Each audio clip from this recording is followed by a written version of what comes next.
Aku curiga Ruben menceraikan si perempuan itu. Apa alasannya? Ya mungkin bisa jadi sesuatu yang udah Ruben tahu. Kalian stop. Aku lagi nggak bercanda, aku lagi nggak main-main. Kalian ganggu terus. Aku serius. Kalian tahu. Ya. Aku sabar. Tapi once sudah limit, kalian udah tahu ya. Udah pernah ya. Jadi jangan diulang.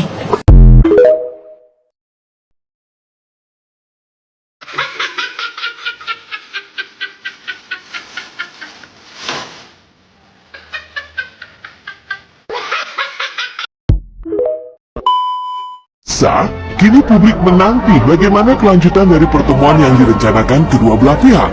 Apakah diskusi tersebut akan menjadi titik terang yang membawa perdamaian dan solusi terbaik demi masa depan anak-anak mereka? Ataukah justru membuka babak baru dari polemik yang selama ini menyita perhatian masyarakat?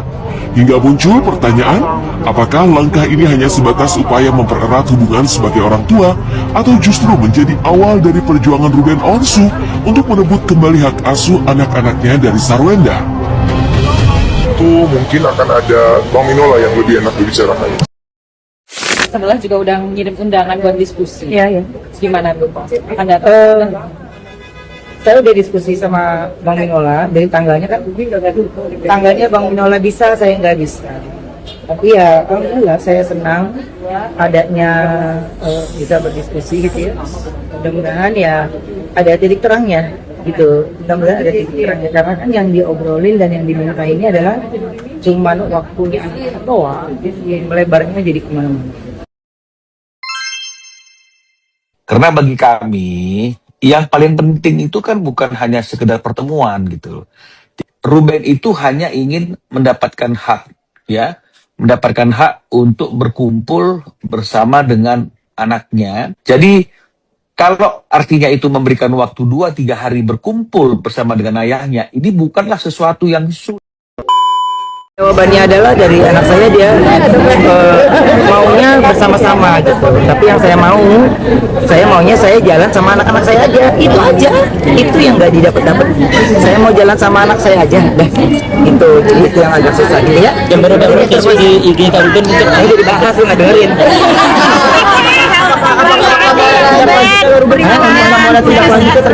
Tanya ke Bang Minola, semuanya udah dikasih tahu tanggalnya, harinya, semuanya udah dikasih tahu.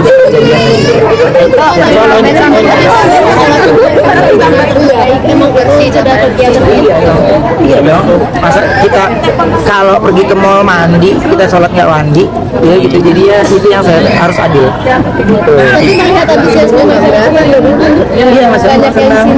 Iya, ada yang dari luar kota gitu, jadi senang menyempatkan waktu aja ke sini. buat tanggapan perihal veteran Lu ada tapi ya. Namanya anak-anak itu ya.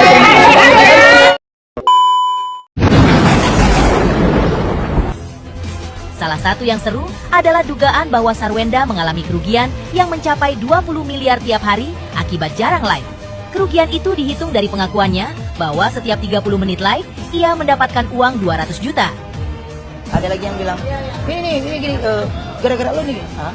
Gue yang dikatain jadi gara-gara gue. Gimana sih nih? Gue gak ngerti. Jadinya setelah gue pikir-pikir, oh iya ya, yang ngomong manusia juga ya. Jadi setiap orang pasti mau merasa, ya namanya netizen kan argumennya beda-beda. Akan tahu lebih banyak lagi, tapi waktunya belum sekarang saja. Mamio bukannya akan terpancing kasih tahu semua kenyataannya aja, cuman dia selalu memikirkan anak-anaknya aja, karena anak-anaknya masih kecil dan dia selalu memikirkan anak-anaknya. Ada ya, satu keluarga itu enjong semuanya, dikasih makan, dikasih tempat tinggal, dikasih fasilitas, dikasih mobil, sampai satu keluarga, bapak, ibu, adik, teteh, semua dikasih makan oleh penguasa rumah itu, dan itu enjong ngegonggongnya, ngalah-ngalahin enjong sesungguhnya. Apalagi tuh adiknya Enjong banget ya. Apa udah nggak puas, morotin. Terus rumah bolak-balik dibongkar supaya apa? Supaya bapaknya Enjong dapat keuntungan banyak. Bolak-balik dibongkar, makanya anaknya Enjong putar otak bagaimana caranya supaya berhasil untuk memanfaatkan si pemberi ini. Nah, itulah alkisah keluarga Enjong. Dan keluarga Enjong ini suka mandi di lumpur. Jadi pagi ini kita temanya adalah tentang keluarga Enjong ya, bukan manusia. Karena setahu gue manusia nggak ada yang seenjong itu sifatnya.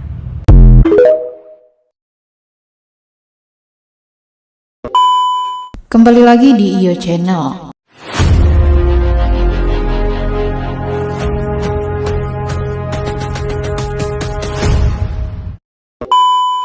Baiklah, kali ini saya akan membahas tentang heboh tim pengacara Sarwenda dikabarkan mundur dari kasus yang sedang berjalan. Untuk selengkapnya simak video berikut ini. Ya elah, bagaimana ini baru naik tangan nomor 1 aja pengacaranya dari Miss S 200 juta yang pasangannya adalah CEO dari kota Saranjana yang memiliki 2000 perusahaan terbuat dari miniatur Lego, serabutan, celana dalam BH, dan antara adanya si ikan pesut lumba-lumba Pinguin Tralala Trilili. Mundur pengacaranya, ada kesalahan apa nih di antara kalian ini? Kalau ngomongin masalah tentang biaya bayar, udahlah, itu mah udah masalah lalu. Mampu kagak mampunya udah kepet angin ribut, puyeng gitu kan, ke angin kemana bener mana kagaknya, ya kan? Yang jelas mah kalau pengacara benar-benar care sama kasus dan melihat klien yang benar-benar harus dibela, nyicil juga bisa, ya kan? Gua rasanya ada kesalahan dari kliennya. Kalau udah sampai mundur, berarti ada perkara fatal nih. Hubungan antara si Miss 200 juta dengan pengacaranya berarti ada kesalahan yang tidak bisa korporatif nih. Ya kan? Alasan pengacara yang paling umum bisa mundur itu lebih banyaknya karena terdapat di kliennya. Ya, terjadi pembohongan yang terlalu berangsur dari kliennya, tidak berbicara jujur, jadi pusing kan karena sudah dihadapkan dengan apa yang diklarifikasiin dari pihak dari kliennya, ternyata punya buktinya terus kan, ditangkis akhirnya ribet. Ya kan? Ini mau ngebela apa, kagak ada celah-celah salahnya, ya kan? Atau enggak mereka ini tidak bisa memberikan bukti juga, bingung karena mau, atau enggak kadang jadi kayak ngarang-ngarang cerita nih, akhirnya bingung mau dibelanya bagi sisi bagaimana, akhirnya rambutnya jadi ke atas semua kan, jadi kayak sapu lidi mungkin kayaknya si pengacaranya. Ditambah lagi nanti belum lagi kasusnya dari si Opet Angin ribut ini, ngelawannya nanti gimana, masalahnya kan nanti harus ngelawanin Hotman Paris Van Java, ya kan, ribet lah. Udah mendingan gak usah pakai pengacara, udah pasti kesalahan, bukti konkretnya angka, ya, tus dibetus juta, itu aja. Kekeluargaan aja udah paling bener ya, antara ibu dan ya mantan suami mantan istri, udahlah gitu ngobrol kenapa gimana, how maunya bagaimana, ya kan. Karena kalimat ini saya, gua nggak butuh 200 juta. Gue udah tahu beritanya ini belum? Tekanan mental pasca videonya yang viral menyebut kata kasar dan cong. Sarwenda yang dikabarkan kena culture cancel ini diduga alami kerugian hingga 20 miliar rupiah. Katanya kena cancel culture sama netizen Indonesia, tapi kok followernya masih 9,6 aja ya. Lantaran tak lagi live jualan seperti sebelumnya.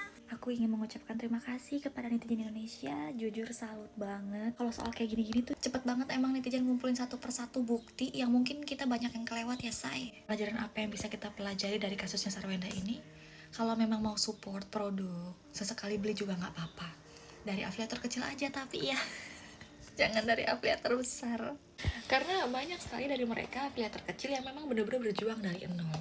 Menjual skill, effort banget gitu loh Beb, tiap hari bikin konten, nge-live, berharap ada orang yang check out. Jangan check out di afiliator besar, apalagi afiliator yang suka jual-jual drama. Dari kejadian ini, semoga jadi pelajaran juga ya buat kita semua, karena yang sering menghancurkan seorang itu bukan karena musuh dari luar loh, tapi rasa paling benar, rasa paling hebat, dan kesombongan yang tumbuh pelan-pelan di dalam diri kita sendiri. Hanya karena kalimat ini saya, gua gak butuh 200 juta.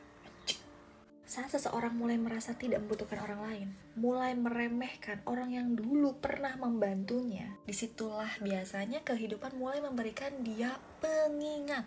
Bukan untuk menjatuhkan, tapi untuk mengajarkan bahwa tidak ada manusia yang lebih tinggi daripada manusia lainnya, say. Kita semuanya sama kok derajatnya. Rezeki bisa naik, jabatan bisa naik, popularitas juga gampang diraihnya. Tapi kalau kerendahan hati itu hilang ketika hidup kita mulai meningkat, semuanya bisa turun jauh lebih cepat daripada proses naiknya. Makanya pentingnya bersyukur di setiap kondisi dan jangan lupa menghargai orang-orang di sekitar kita. Jangan sampai kesuksesan membuat kita lupa siapa diri kita sebenarnya. Dari sini juga publik bisa menilai ya say, yang bisa bikin karirnya Ruben panjang, bertahan, masih eksis, banyak job sampai detik ini. Bukan cuma prestasi ataupun relasi dia, tapi akhlak dan juga sikap. Dan kehidupan akan selalu mengingatkan kalau kerendahan hati itu membawa sumber ketenangan dalam hidup kita. Sedangkan kesombongan adalah awal dari kehancuran diri sendiri.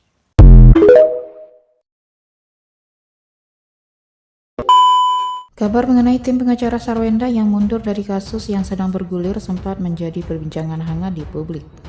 Isu ini muncul di tengah memanasnya perseteruan dan sengketa pasca cerai, termasuk masalah nafkah, harta gonogini, dan kesulitan pihak mantan suami untuk bertemu anaknya. Hingga saat ini belum ada konfirmasi resmi atau kejelasan dari pihak Sarwenda Tan terkait kebenaran kabar mundurnya tim kuasa hukum tersebut. Pengacara Sarwenda sebelumnya sempat mengklarifikasi bahwa kliennya sanggup membiayai anak-anaknya secara mandiri. Pihak Ruben Onsu melalui kuasa hukumnya Minola Sebayang mengungkapkan bahwa Ruben merasa lelah karena kesulitan bertemu dengan anak-anaknya. Sebaliknya pihak pengacara Sarwenda menegaskan bahwa pintu komunikasi tidak pernah ditutup dan menepis tuduhan bahwa pihaknya mempersulit pertemuan dengan anak.